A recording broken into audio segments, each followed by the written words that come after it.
खैर, वादा की गई भूमि अब जनजातियों के बीच बांट दी गई है। भगवान के लोग अब भूमि में अपनी विरासत को बसाना शुरू कर रहे हैं। हम अब जोशुआ अध्याय 20 में हैं, जहां भगवान जोशुआ को एक दिलचस्प आदेश देते हैं कि वह राष्ट्र के लिए 2 प्रकार के शहर स्थापित करें। एक प्रकार का शहर कानूनी शरण के लिए होगा और दूसरा प्रकार आध्यात्मिक शरण के लिए होगा। ये शहर यीशु मसीह का चित्र बन जाएंगे, जो हमें क्षमा, शरण और आध्यात्मिक विश्राम प्रदान करते हैं। पद 1 कहता है, भगवान ने जोशुआ से कहा, इस्राएल के लोगों से कहो, शरण के शहरों को नियुक्त करो, जिनके बारे में मैंने तुम्हें मूसा के माध्यम से बताया था, ताकि जो व्यक्ति किसी को बिना इरादे या अनजाने में मार देता है, वह वहां भाग सके। ये तुम्हारे लिए रक्त के प्रतिशोधी से शरण का स्थान होंगे। वह इन शहरों में से किसी एक की ओर भागेगा और शहर के दरवाजे के प्रवेश पर खड़ा होकर उस शहर के बुजुर्गों को अपनी बात समझाएगा। फिर वे उसे शहर में ले जाएंगे, उसे एक स्थान देंगे और वह उनके साथ रहेगा। और यदि रक्त का प्रतिशोधी उसका पीछा करता है, तो वे उस व्यक्ति को उसके हाथ में नहीं देंगे, क्योंकि उसने अपने पड़ोसी को अनजाने में मारा और पहले उससे नफरत नहीं की थी। तो यहां पहला प्रकार का शहर कानूनी शरण का स्थान है। हम इस पर थोड़ी देर में और ध्यान देंगे। दूसरा प्रकार का शहर आध्यात्मिक शरण का स्थान है। ये शहर यहां निर्धारित किए गए हैं अध्याय 21 में, और हम पद 2 में पढ़ते हैं, भगवान ने मूसा के माध्यम से आदेश दिया कि हमें रहने के लिए शहर दिए जाए, हमारे मवेशियों के लिए उनके चरागाहों के साथ। तो भगवान के आदेश से इज़राइल के लोगों ने लेवियों को अपनी विरासत से निम्नलिखित शहरों और चरागाहों का वितरण किया। अब पहले मैं इन आध्यात्मिक शरण के शहरों के बारे में बात करूंगा, या जिन्हें अक्सर लेवाइटिकल शहरों के रूप में संदर्भित किया जाता है। लेवियों को भगवान के पवित्र स्थान में सेवा करने और कानून सिखाने के लिए चुना गया था। व्यवस्था विवरण अध्याय 33 में उन्हें कभी भी भूमि का कोई विशेष भाग नहीं दिया गया, लेकिन भगवान अब पूरे देश में 48 शहरों को उनके विरासत के रूप में निर्धारित करते हैं। तो आप इस भगवान की योजना को ऑपरेशन सैचुरेशन कह सकते हैं। देखो, भगवान वास्तव में इस भूमि को इन लेवियों से संतृप्त करना चाहते थे। मैंने पढ़ा है कि देश में कोई भी व्यक्ति इन आध्यात्मिक शरण के शहरों में से किसी एक से 10 मील से अधिक दूर नहीं रहता था। तो चाहे आप जहां भी रहते, वहां कम से कम एक लेवी पास में होता, जो कानून में प्रशिक्षित होता, किसी भी इजरायली को सिखाने, प्रचार करने और परामर्श देने में सक्षम होता, जो इसकी आवश्यकता महसूस करता। यह भगवान की एक महान योजना है। अब मुझे अध्याय 20 में इन कानूनी शरण के शहरों पर एक टिप्पणी करने दें। अब हम शास्त्र से जानते हैं कि इन लेवाइटिकल शहरों में से 6 को शरण के शहरों के रूप में भी स्थापित किया गया था। इसका मतलब है कि उन्हें उन लोगों की रक्षा करने के लिए निर्धारित किया गया था जिन्होंने अनजाने में किसी और को मार दिया। रक्त का प्रतिशोधी, जिसके बारे में मैंने पहले पढ़ा, वह व्यक्ति था जिसे परिवार या जनजाति द्वारा हत्यारे को पकड़ने के लिए नियुक्त किया गया था। वह एक तरह का पुराने नियम का इनाम शिकारी था। अब यह प्रतिशोध का मामला नहीं है, बल्कि यह न्याय की पुनर्स्थापना का मामला है। इस प्राचीन न्याय प्रणाली में जिसने किसी को अनजाने में मारा था, उसके पास जीवित रहने का एक मौका था। उसे भागना पड़ा, शरण के शहर में भागना पड़ा और अपने मामले के तथ्यों को शहर के बुजुर्गों के सामने पेश करना पड़ा। अगर उन्होंने पुष्टि की कि यह अनजाने में हुआ था, तो वे उसे शहर में ले आएंगे और वह वहां रह सकता था। उसे इनाम शिकारी रक्त के प्रतिशोधी के हवाले नहीं किया जाएगा।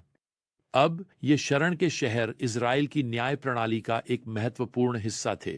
और फिर मुझे आपको याद दिलाने दें कि ये शहर भगवान के उद्धारकर्ता की व्यवस्था के लिए मंच तैयार करने जा रहे हैं।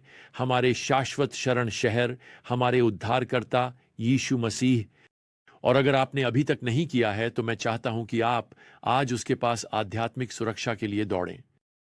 मुझे यहां कुछ महत्वपूर्ण उपमा बताने दें। सबसे पहले ये शरण के शहर भगवान द्वारा नियुक्त किए गए थे। जैसे भगवान ने शरण का शहर प्रदान किया, वैसे ही भगवान ने अपने पुत्र यीशु को नियुक्त किया ताकि वह उन लोगों के लिए एक शाश्वत शरण बन सके जो विश्वास के द्वारा उसकी ओर भागते हैं। दूसरे, ये शहर यहां सुरक्षा प्रदान करते थे। मैं सोच सकता हूं कि इस दिन एक आदमी अपनी जान के लिए भाग रहा है, लगातार अपने कंधे के ऊपर देख रहा है, उस पर नजर रखने वाले किसी भी संकेत के डर से। इनाम शिकारी उसके निशानों का पीछा कर रहा है, और वह सोने वाला नहीं है, वह खाने वाला नहीं है, वह रुकने वाला नहीं है, वह अपनी जान के लिए भाग रहा है। मैं आपको बताना चाहता हूं, जो भी यीशु मसीह की ओर भागता है वह अपनी जान के लिए भाग रहा है। यीशु मसीह के बाहर आप मृत्यु के प्रतिशोधी, न्याय के इनाम शिकारी से सुरक्षित नहीं हैं। शैतान, मृत्यु और कब्र से सुरक्षित एकमात्र स्थान प्रिय शरण का शहर है जो भगवान का पुत्र है। मुझे आपको एक और उपमा देने दें।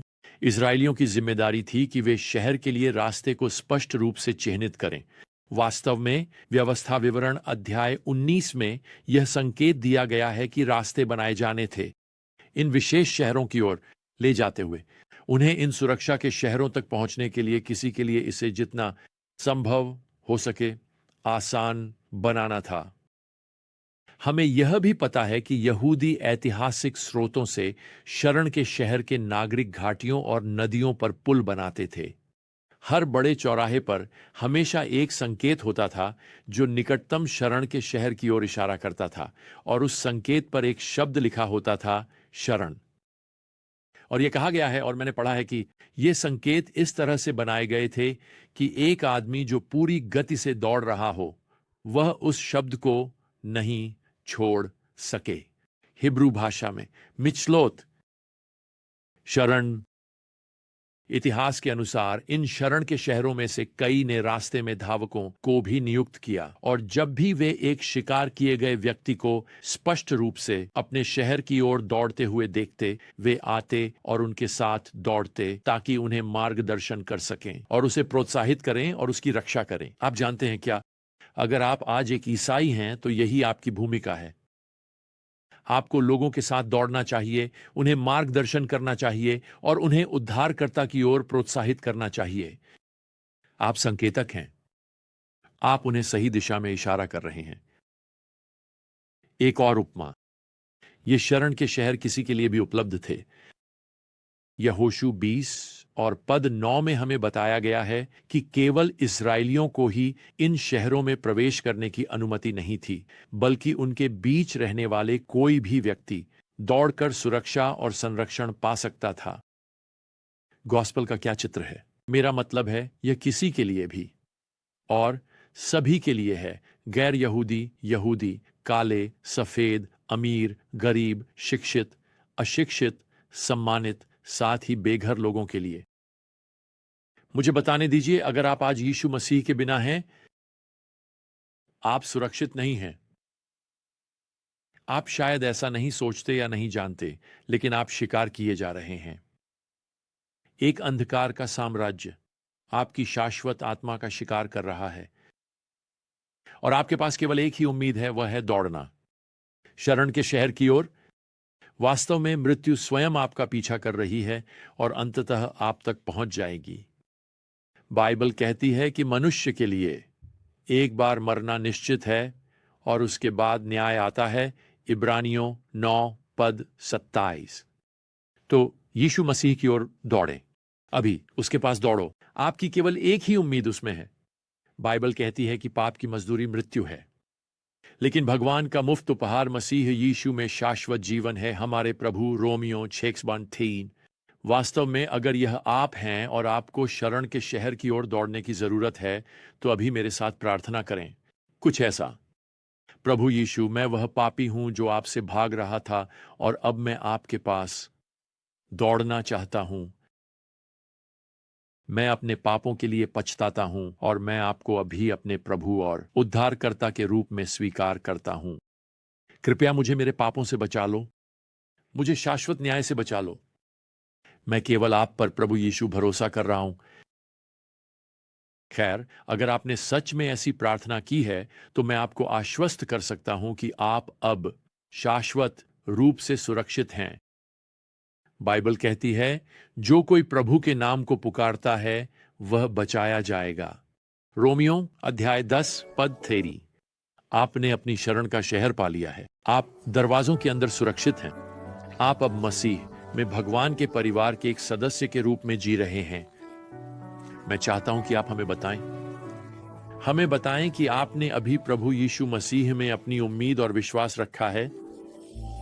खैर, जब तक हमारी अगली यात्रा एक साथ न हो, प्रभु यीशु मसीह की कृपा, भगवान का प्रेम और पवित्र आत्मा की संगति आप सभी के साथ रहे। आमीन।